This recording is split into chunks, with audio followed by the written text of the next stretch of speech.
Everyone, आज हम लोग एक कंसेप्ट को डिस्कस करेंगे। मेरे सामने दो कंपनीज हैं, ए लिमिटेड एंड बी लिमिटेड। अगर आप ए लिमिटेड के ईपीएस को देखें तो इसका ईपीएस है 1, और अगर आप बी लिमिटेड के ईपीएस को देखें इसका ईपीएस है 1.55। यानी कि एक कंपनी का बी लिमिटेड का जो ईपीएस है वो 0.55 ज़्यादा है और ए लिमिटेड का कम है। जबकि अगर कुछ फैक्ट्स आप देखें, इक्विटी कैपिटल यानी कि कैपिटल एम्प्लॉयड अगर आप देखें, ए लिमिटेड में भी 5 लाख रुपए लगे हुए हैं, बी लिमिटेड में भी 5 लाख रुपए लगे हुए हैं।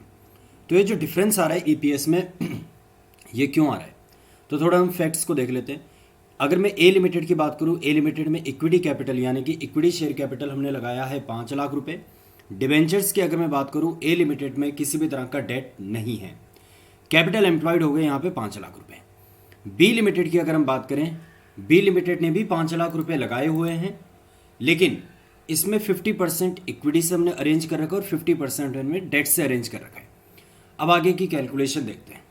यहाँ पे हमें गिवन है कि earning before interest and tax जो है वो 20% ऑफ द कैपिटल एम्प्लॉयड है। यानी कि हमने 5 लाख रुपए लगाए ए लिमिटेड में और 20% की हमने कमाई कर दी। इसका मतलब हमारी जो ईबीआईटी है वो है 1 लाख रुपए। बी लिमिटेड में भी 5 लाख रुपए लगा करके ईबीआईटी हमने कमाया है 1 लाख रुपए। अब ईबीआईटी में से हम इंटरेस्ट को माइनस करना चाहते हैं। ए लिमिटेड में अगर आप देखेंगे हमारे पास कोई डेट नहीं है। जब डेट नहीं है तो हमें किसी इंटरेस्ट की पेमेंट नहीं करनी और यहाँ पे 0 इंटरेस्ट है। तो ईबीटी हमारा ए लिमिटेड के केस में आ जाएगा 1 लाख रुपीस। जबकि बी लिमिटेड के केस में अगर आप देखेंगे, डिवेंचर जो है हमारे 2.5 लाख रुपए के हैं। 9% हमने इसमें कैलकुलेट किया है इंटरेस्ट, तो ये 22,500 रुपये हमने इंटरेस्ट के माइनस कर दिए। अर्निंग बिफोर टैक्स जो ए लिमिटेड में आ गया 1 लाख रुपए और बी लिमिटेड में आ गया 77,500 रुपीज़। टैक्स हमें गिवन है कि 50% आपका टैक्स है। तो जो 1 लाख रुपए है अर्निंग बिफोर टैक्स का, इसका 50% हमने निकाल लिया। 50,000 रुपये ए लिमिटेड में हमने माइनस कर दिए। अर्निंग आफ्टर टैक्स आपके पास आ गया 50,000 रुपये। बी लिमिटेड में यदि आप देखें तो अर्निंग आफ्टर टैक्स आपका आ रहा है 38,750 rupees. Number of equity shares हमें गिवन है, that is 50,000 in case of A limited and 25,000 in case of B limited. Earning per share हम निकाल लेते हैं कि जो हमारा अर्निंग आफ्टर टैक्स है divided by total number of equity shares, तो ये आ जाएगा हमारे पास ईपीएस 1। जबकि बी लिमिटेड में अगर हम देखेंगे, अर्निंग हमारी है 38,750 रुपीज़ की, नंबर ऑफ इक्विटी शेयर्स हैं अपने पास 25,000, तो ईपीएस आ जाएगा आपका 1.55। अब क्या रीजंस हो सकते हैं कि बी लिमिटेड ने भी 5 लाख रुपए लगाए थे, बावजूद इसके इसका जो ईपीएस है वो बढ़ा हुआ है 0.55 से। सबसे पहला रीजन इसका trading on equity. Trading on equity का क्या मतलब है? अगर आप थोड़ा ध्यान से यहां पर देखें, ये जो बी लिमिटेड ने कहा, बी लिमिटेड में अगर आप देखो, बी लिमिटेड के शेयर होल्डर क्या कह रहे हैं? बी लिमिटेड के शेयर होल्डर रीजन बता रहे हैं कि उनका ईपीएस 1.55 क्यों आया। बी लिमिटेड के शेयर होल्डर्स ने कहा कि देखो, हमने आपको 2.5 लाख रुपए दिए थे, आपने इसमें कितना कमाया? 20% कमाया। अच्छा, जो डिवेंचर होल्डर्स हैं उन्होंने कितने दिए थे आपको? 2.5 लाख रुपए। तो जो 2.5 लाख रुपए हैं इसमें भी आपने कितना कमाया? 20% कमाया, बिल्कुल। लेकिन आपने डिवेंचर होल्डर्स को कितना दिया? 9% दिया। यानी कि जो रिमेनिंग 11% है वो किसका है?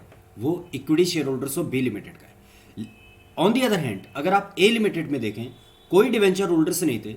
5 लाख रुपए में जो 20% कमाया है वो पूरा का पूरा 20% किसके पास चला गया है? ए लिमिटेड के शेयर होल्डर्स के पास। जबकि बी लिमिटेड में जो रिमेनिंग 11% था 2.5 लाख रुपए के ऊपर, वो भी किसके पास चला गया? बी लिमिटेड के इक्विटी शेयर होल्डर्स के पास।